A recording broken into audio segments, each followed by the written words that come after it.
UMLA Bariam Gamalai constituency uba proses ti sau kami habakran batki katuk aningut kilat pathai khubor ulayat hu baga jinglet kershan ka UDP ka sorkar balalam khmat ka NPP ka dai namar ba ka UDP ka syaptien yo wan ka president rule hapo ka jela ya ketigi kentien ulakran hakasngi ba ulawan man senrani ukertong ka UDP na soyong constituency uba sensyar ku paroi lengdo ka badai ka sengi tap terteng jengu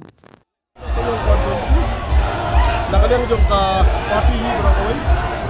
apa kajinglang dan magma present dekat parti nakam parti dekat MDC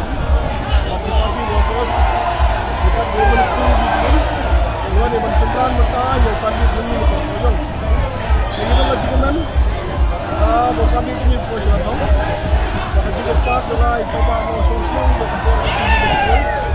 bagi sobha bagi kami yang scam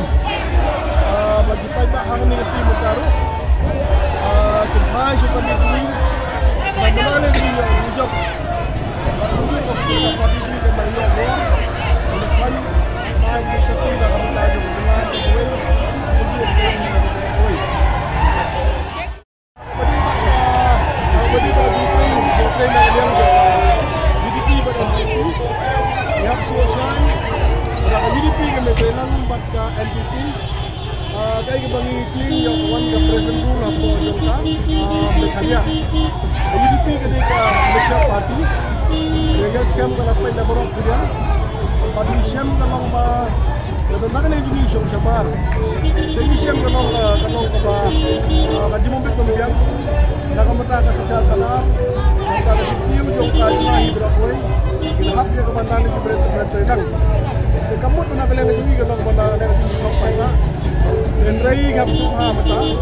berhari ni segi mata, ini dua isu asal saja sebab dan kamu terlang. UDP, NDP, NDP, belum ini saya sudah sebab community bang yo job, community bang सरकार ही के अपना UDP के job पूरा hari ini muda, सरकार ही kan betul UDP ही kan nampak lagi, kalau yang सरकार muda.